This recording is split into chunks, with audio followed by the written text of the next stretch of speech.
Bismillahirrahmanirrahim. Assalamualaikum warahmatullahi wabarakatuh. Salam cinta, salam juang. Karena cinta kita berjuang. Hidup mahasiswa, hidup rakyat Indonesia, hidup perempuan Indonesia. Kawan-kawan, malam ini saya tentunya tidak sendirian. Di samping saya sudah ada wanita nomor 1 di Himbikons. Ada pepatah mengatakan bahwa tak kenal maka tak sayang, tak sayang maka tak cinta. Nah, sebelum kita menyayangi seseorang dan mencintai seseorang, alangkah baiknya kita perkenalan dulu dengan wanita nomor 1 di Himbikons. Siapa sih beliau? Kak, ibu atau apa nih? Supaya Adi enak dan dekat, lebih baik panggil kakak aja. Oke, Kak nih. Iya. Silakan Kak, perkenalan diri dulu, nama mungkin, program studi pastinya lah. Ya silakan Kak. Halo, Assalamualaikum warahmatullahi wabarakatuh. Perkenalkan, nama saya Rabiatul Adawiyah, salah satu mahasiswi aktif program studi bimbingan dan konseling Fakultas Keguruan dan Ilmu Pendidikan Universitas Tambun Mangkurat Banjarmasin. Saya dari angkatan 2018. Alhamdulillah, kakak diberi amanah sebagai Ketua Umum Himbikons periode 2020-2021. Oke, baik nih. Kawan-kawan kan pasti sudah kenal nih dengan beliau.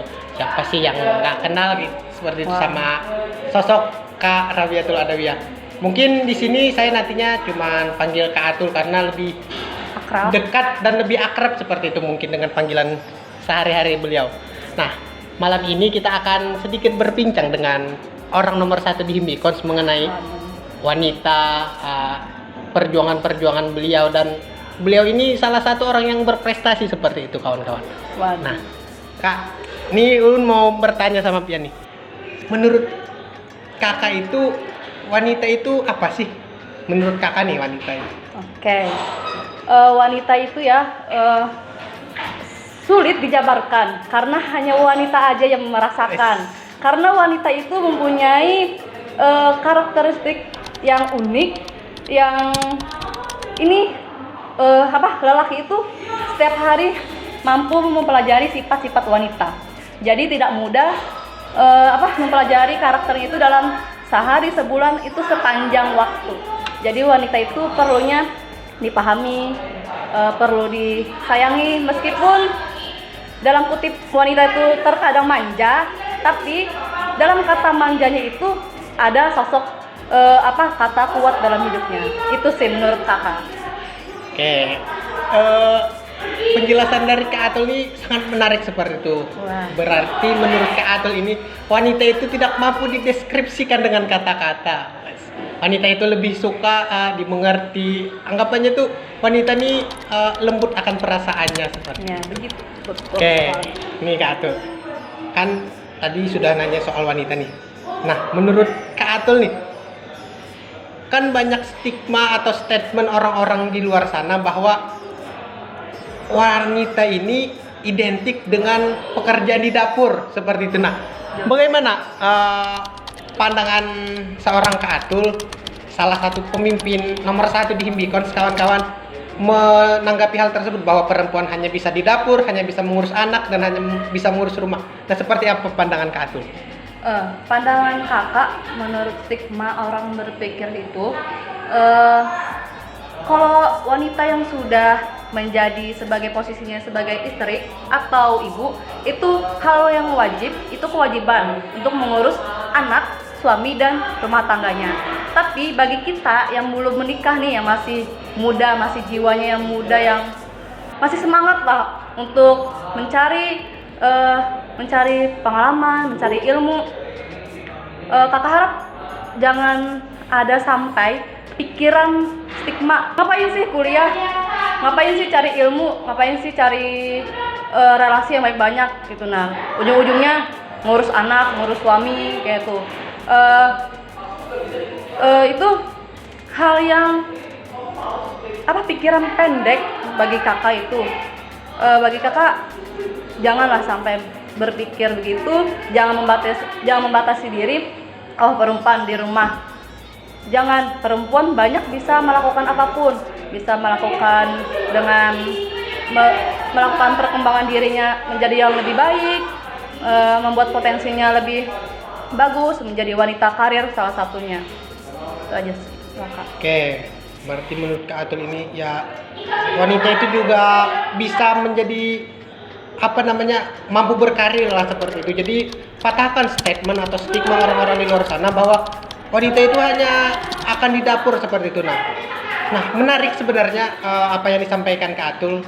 Saya jadi teringat pahlawan perempuan Indonesia yaitu Raden Ajeng Kartini. Kan beliau yang mencetuskan atau mengumandangkan emansipasi wanita itu. Nah, menurut Kak Atul sendiri nih,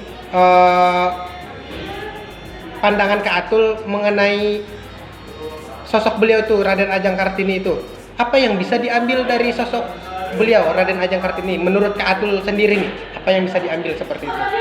Pertanyaan yang bagus dari Adi.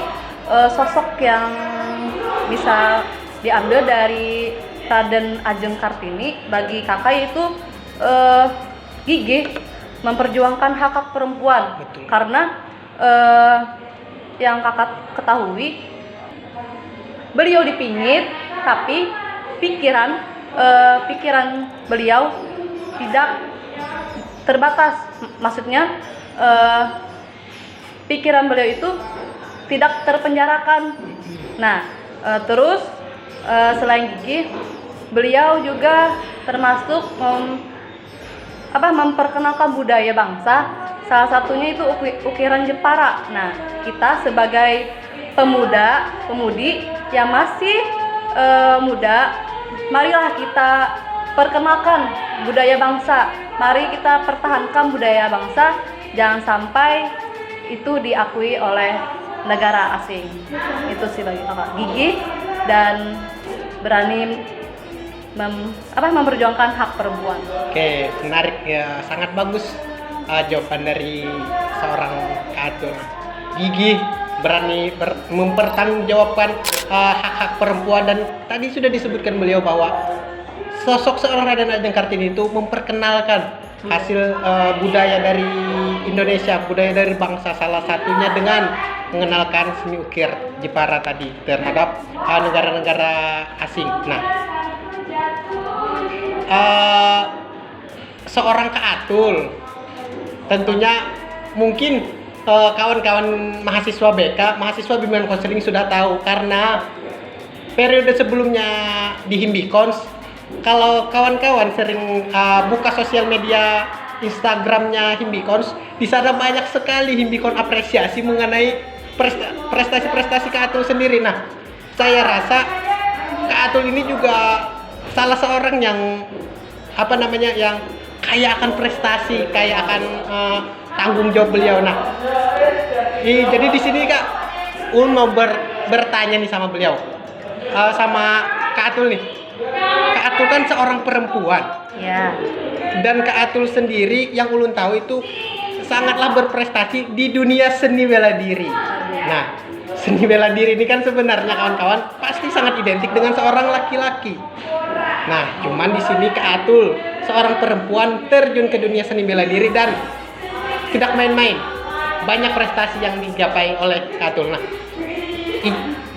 ingin bertanya Kak, siapa sih sosok orang yang memotivasi seorang Kak Atul terjun ke dunia seni bela diri dan mampu menggapai prestasi-prestasi di seni bela diri? Sosok siapa yang berada di belakang seorang Kak Atul? Untuk pertanyaan Adi tadi itu ada cerita tersendiri bagi kakak. Menarik nih Kak, menarik. Bolehkah kakak bercerita sedikit? Silakan Kak, supaya kawan-kawan di luar sana juga tahu gitu, bukan sekadar tahu kakak ini juara seperti itu. Nah, tahu di belakangnya seperti apa. Jadi kenapa kakak terjun di dunia seni bela diri khususnya pencak silat itu? Kakak awal ikut kelas 7 Madrasah Sanawiyah atau SMP. Ya. Nah, saat itu ada perkenalan ekstrakurikuler. Nah, di situ ada salah satunya pencak silat. Nah, dari pengenalan ekstrakurikuler itu kakak tertarik tuh ikut, tapi belum daftar tuh.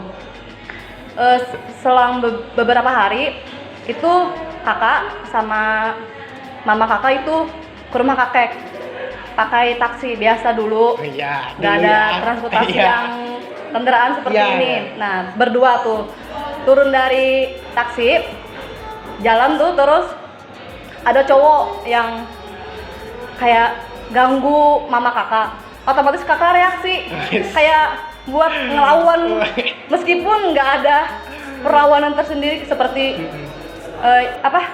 ilmu bela diri gitu. Nah dari situ kakak berpikir dari kasus yang kakak alami tersendiri, wah mantap nih kakak ikut ekstrakurikuler pencaksilat nih. Jadi kakak ikut daftar pencaksilat karena motivasi niat melindungi diri sendiri sama orang terdekat.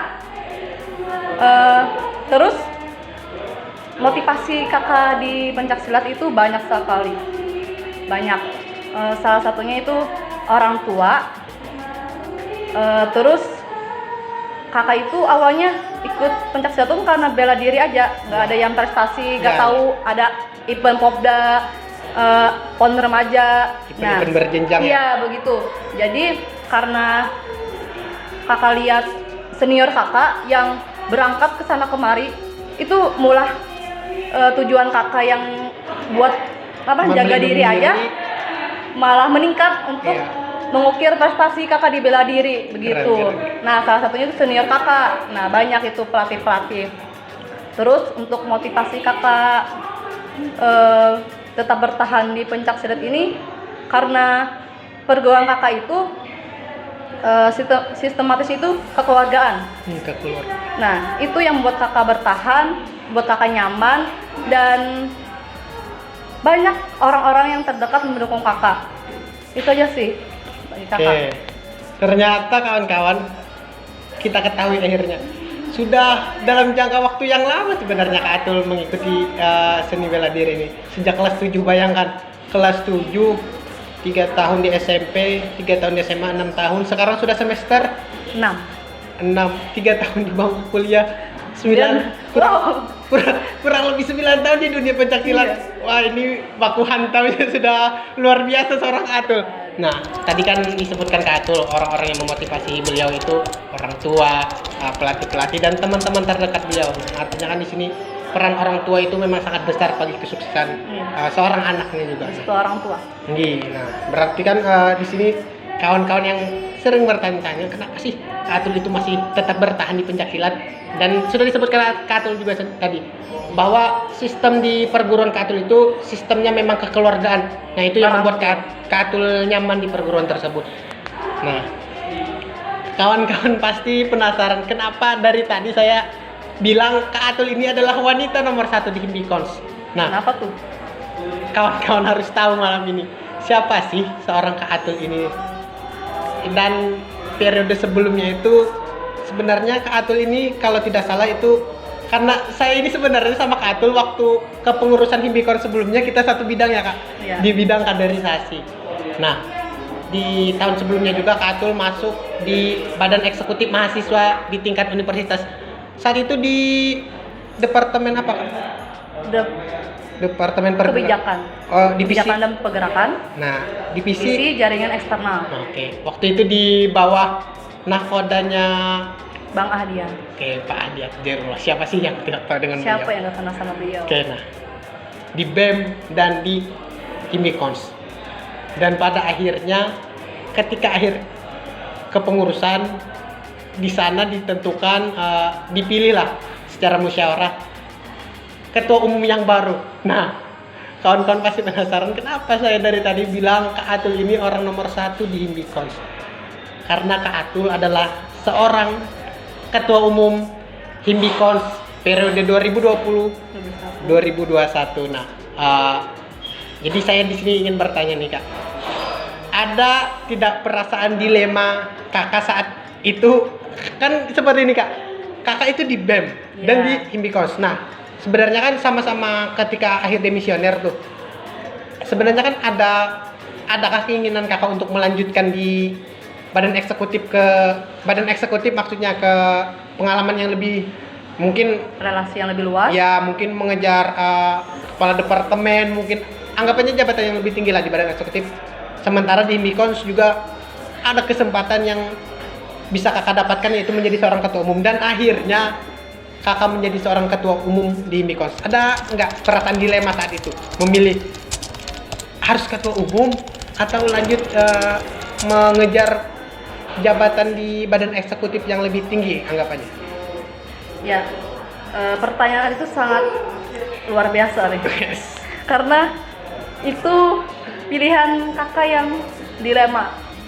Sebelum adanya pemilihan ketua umum, kakak diajak lagi tuh sama kepala bidang Kak Rinaldi. Oh iya. Nah, beliau, "Dek, lanjut aja BEM." Wah, kakak bilang, "Nanti dulu Kak, soalnya ada yang lain." Jadi kakak tidak berjanji sama beliau, tapi kakak kakak katakan untuk mikir-mikir dulu Kak, karena ada membuat saya yang dilema antara rumah kedua, rumah pertama kan keluarga silat tuh, yang kedua Indikos. Nah kan karena BEM kakak baru-baru aja, jadi kakak ingat rumah dulu. Jadi kakak putuskan tuh melalui sholat istihara juga. Itu sangat dilema. Luar biasa nih. Mengambil keputusan dengan sholat istihara beliau. Panutan ini buat wanita-wanita di luar sana. Sumpah, itu sangat dilema. Karena kalau di BEM itu kan banyak tuh. Ya. Termasuk kakak kemarin di BEM SEKA itu banyak menambah relasi, menambah teman, begitu. Terus kalau di Himbikos ini, karena kakak sudah 2 periode, orang banyak menaruh harapan kepada kakak juga untuk jadi pemimpin pertama kalinya perempuan di Himbikos. Ya, jadi kakak putuskan dengan petunjuk Allah juga. Jadi kakak putuskan ke Himbikos, pulang ke rumah untuk membawa ilmu yang kakak dapatkan di BEM. Luar biasa. Unip. Luar Itu biasa. sih. Luar Sangat biasa. dilema. Luar biasa kawan-kawan. Sangat menginspirasi buat wanita-wanita di luar sana. Nah, tadi sudah dibilang Kak Atul bahwa sebaik atau seluar biasa apapun di luar sana, kita harus ingat rumah kita di mana. Asal kamu di mana? Betul. Di mana kita awal dibentuk. Jangan lupakan rumah pertama kita. Nah, mungkin di luar sana kita bolehlah mengabdi, bolehlah mencari ilmu sebanyak mungkin, cuman tetap ingat dengan rumah pertama kita, yaitu Himbikos. Di mana kalian bentuk, disitulah kalian pulang. Nah, menarik. Tadi Kak Atul sudah menyebutkan bahwa satu-satunya perempuan yang menjadi seorang ketua umum di Himbikos. Nah, seperti apa sih perasaan Kak Atul tuh selama kurang lebih 1 dekade lamanya di Himbikos itu berdiri, satu-satunya pemimpin perempuan di Himbikos tuh. Nah, seperti apa perasaan seorang Kak Atul? Perasaan kakak jadi seorang pemimpin perempuan salah satunya di Himbikos itu bangga lah. Kenapa bangga? Karena baru pertama kalinya nih perempuan betul. di Himbikos yang memimpin. Ya, terkadang kan, bukan terkadang lagi, kebanyakan cowok tuh yang mimpin. Nah, bangga, terharu, sama tidak menyangka banyak orang yang mempercayakan amanah dan tanggung jawab di Himbikos selama 1 periode yang akan kakak jabat nanti. Itu dipercayakan tuh kepada kakak. Intinya tuh, wah, tidak menyangka. Betul. Apakah ini cuma mimpi bagi kakak? Ternyata dan tidak. Banyak yang tanggung jawab yang saya diemban dengan dibantu sama pengurus-pengurus kakak yang tersayang dan tercinta. Luar biasa. Tanpa mereka kakak tidak apa-apa, karena pemimpin itu tidak bisa berjalan sendirian tanpa bantuan dari mereka tersebut. Pada intinya kakak terharu, senang, dan takjub. Wah, siapa lagi kayak kayak tidak menyangka aja. Kenapa? Itu aja sih. Oke. Berarti kan tadi Kak Atul tuh anggapannya tidak menyangka dan luar biasa seperti itu, bisa memiliki atau menempati pemimpin nomor 1 di Mikos. Nah, terakhir nih Kak, sebelum kita tutup, pesan singkat Kak Atul untuk wanita-wanita hebat di luar sana. Ya, buat wanita hebat yang di luar sana, dimanapun berada, jangan takut. Maksudnya jangan takut untuk mengungkapkan, jangan takut untuk bertindak, jangan takut untuk berbicara, jangan takut untuk menyuarakan hak-hak perempuan, dan jangan membatasi diri. Masuk di sini jangan membatasi diri, yaitu kalian harus mempunyai target atau capaian dalam hidup. Jangan stuck di sini aja. Misalnya, aku perempuan cuma di rumah, di dapur, ngurus anak. Kenapa perempuan itu harus banyak menuntut ilmu? Karena seorang perempuan itu akan menjadi seorang ibu. Nah, seorang ibu itu madrasah pertama bagi anak. Nah, Pendidik. ya, madrasah pertama anak di rumah. Jadi buat kalian jangan membatasi diri, bebas. Maksud bebas itu bukan bebas ke sana kemari tuh. Bebas untuk, ya seperti yang kakak sampaikan, bebas untuk menyuarakan, bebas untuk bertindak. Itu aja sih bagi kakak. Baik. Nah, kawan-kawan wanita-wanita hebat di luar sana, itu tadi pesan dari Kak Atul untuk kalian.